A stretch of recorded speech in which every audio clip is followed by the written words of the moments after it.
11 years ago, this great man was the last person to win the Premier League. Where did it all go wrong? So many managers have come here and tried. David Moyes, the chosen one, unsuccessful after 7-8 months. Then we went down the militant route. We chose to go and get Van Gaal, a guy who won at Ajax, Barcelona, a guy who's filled with history, integrity and aura. But again, won FA Cup and chopped out the block. Straight after the FA Cup, Ed Woodward said, you know what? Let's sack Van Gaal and let's go and get the chosen one, the special one, Jose Mourinho. And still, after the Europa League and the Carabao Cup, he failed to deliver the Premier League. And he created a toxic atmosphere and the fans just had enough. And he was gone as well. Then we decided to bring in a legend, Ole Gunnar Solskjaer. And listen, the interim period was excellent. Feel-good factor, that night in Paris, it was all going well. But a lack of identity and a guy who really just wasn't it for the job, he as well fell with 0 trophies. It's becoming emotional now because they stopped, and they'll be fine.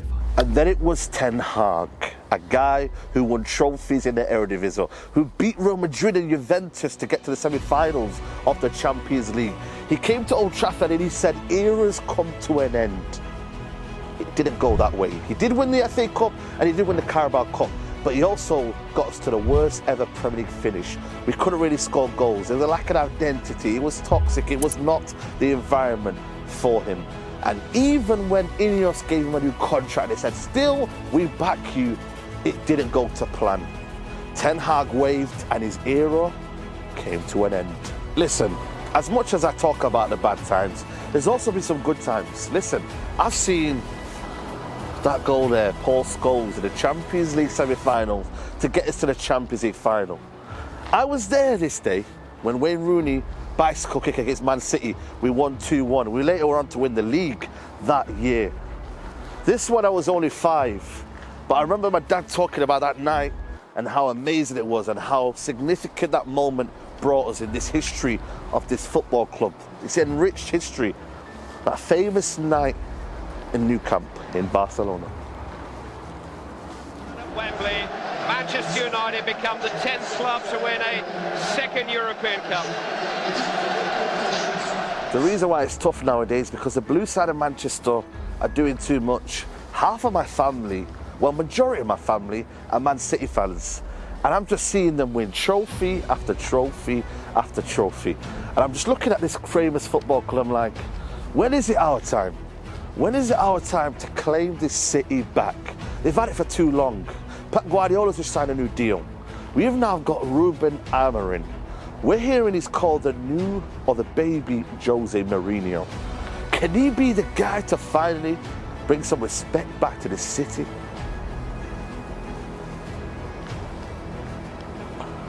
The new era begins now. Ruben Amorim is set with a huge task to bring and restore the pride back in Manchester United.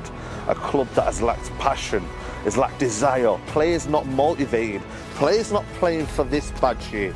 A badge that should be honoured, a badge that should be played with respect and integrity. Too many players have taken liberties. Too many players have failed to recognise that this football club here is a special, special football club. This is the first time we've ever got a head coach as a manager. Listen, great Alex Ferguson prided himself on style. And this manager talks about identity, having an idea, bringing a philosophy that the fans can enjoy. I want to see that. I want to come to Old Trafford as a season ticket right there. That's my stand over there. And I want to go there and be like, you know what? I came here and I enjoyed it. I came here and I see something, a sense of belonging that I've never felt before. Please, Ruben Amorim, please bring that pride and identity back to Old Trafford.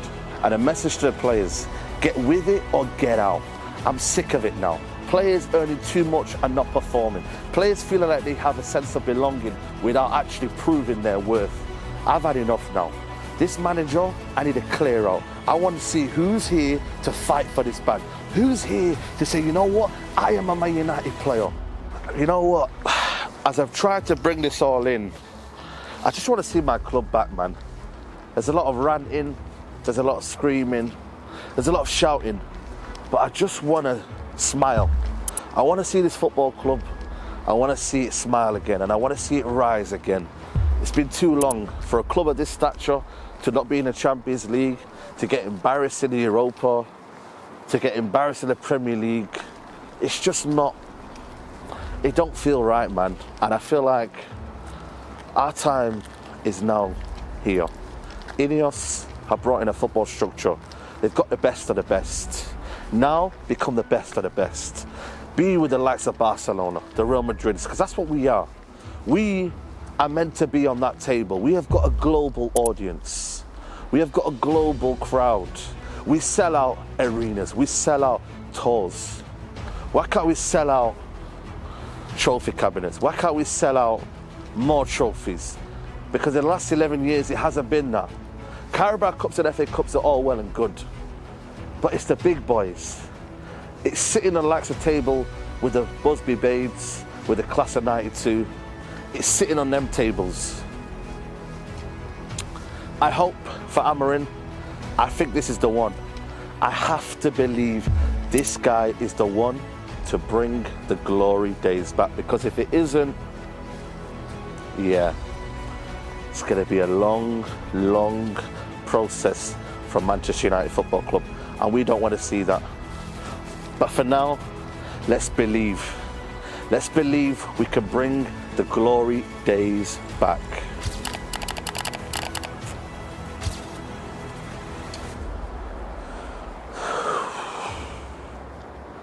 Ruben Amorim era. I don't ever slow up, no I don't take shit. I got no love for the fakeness. If you wanna play tough and wanna hate this, I'll always show up.